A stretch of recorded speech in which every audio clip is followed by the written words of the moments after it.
चलो जो वाहिगुरू ਨੂੰ ਮਨਜ਼ੂਰ ਹੈ ਕੀ ਕਰ ਸਕਦੇ ਹਾਂ ਨਰਸ ਕਹਿ ਰਹੀ ਸੀ ਨਾ ਤੁਸੀਂ ਲੈ ਜਾਓ ਇੱਥੇ ਕੋਈ ਰੱਖਣ ਵਾਲੀ ਜਗ੍ਹਾ ਨਹੀਂ ਹੈਗੀ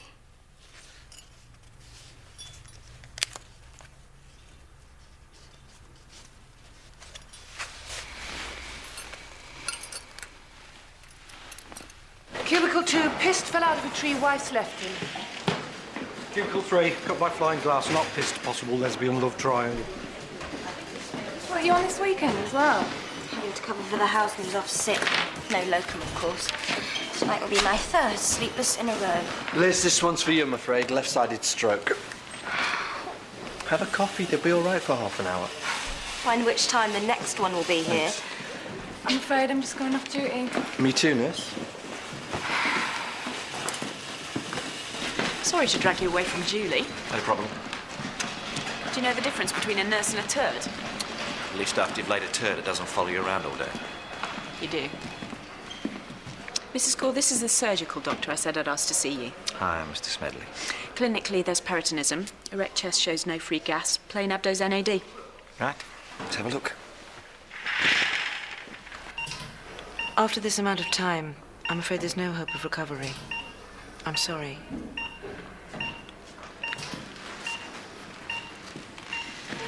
On reflection, it was a mistake to ventilate. Yeah, I agree. Liz, thanks for your help, James. Liz, if there's no change in a couple of hours, talk to Claire about withdrawing ventilation. Good night. Night, Dr. Hudson. Please call Wall 2. You all right, Liz? Tip-top. Could you have a look at Mrs. Irwin? I'm just tailing you.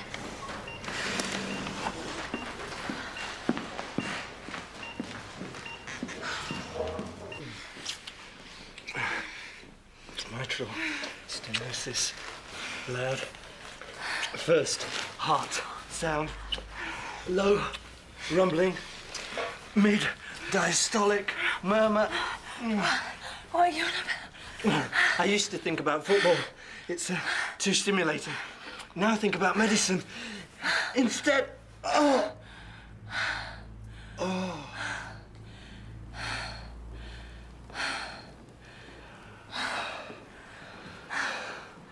That must have been at least a minute. No. No. Oh. Mr. Cassidy, here's the word. Pull the plug. Thanks. Any problem?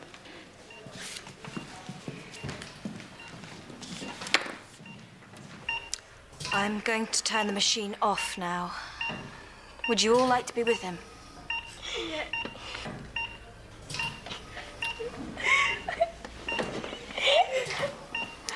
Excuse me.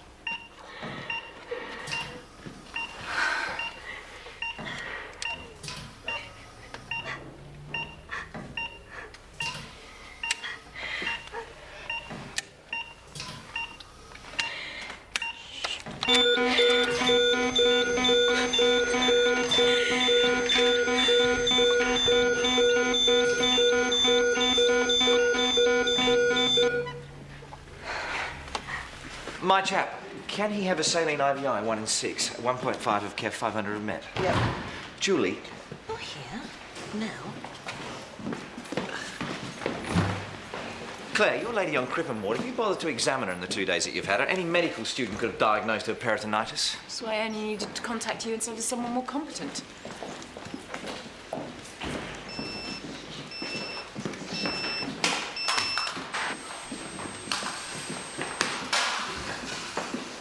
This woman's been on a medical ward for 2 days being investigated for dizzy spells. Oh, wouldn't happen to have been Claire Maitland she was under, would it? Oh, shut it. It might have been.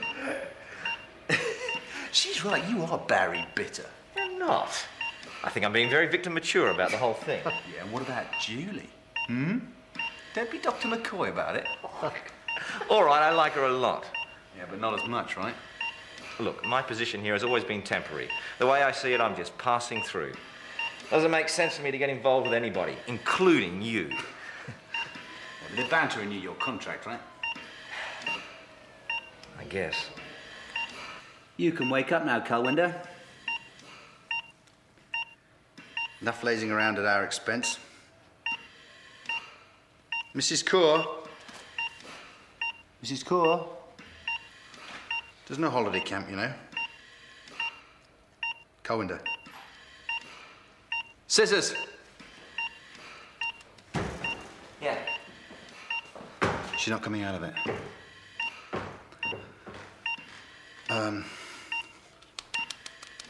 Mrs. Kaur? Colwinder? Perhaps it would have been better if a medical student had operated Oh, on come on, that's just rubbish and you know it. It's incredible. It's rubbish. What's the point in bringing personal things into this? It's got... Mr. Barnum, I'm so sorry to have to call you in like this. This is Dr. Mortimer, the anaesthetist. Yeah, take a seat. Hello, Mr. Bomber. Hello, Doctor. The operation itself was a success. We were able to remove an infected appendix. I'm afraid Colwinder's suffered a serious complication.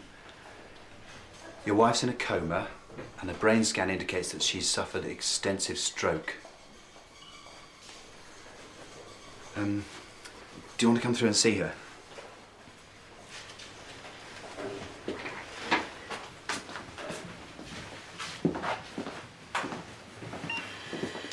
This is a ventilator which is breathing for your wife at the moment through the tube in her mouth, supplying her with oxygen. The drips are replacing fluid she lost during surgery. Oh, the blue machine is a pump, basically, monitor of the drips, antibiotics and drugs controlling her blood pressure. And the last machine, that's a monitor, which shows heart rate and breathing rate and so on.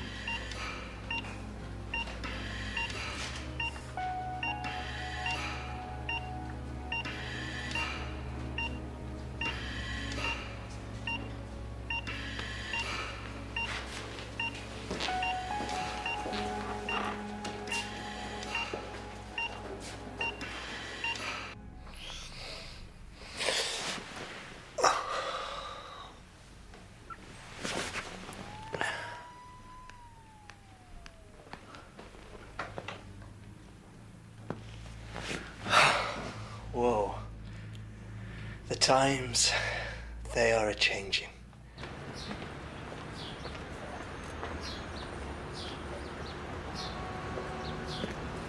All right.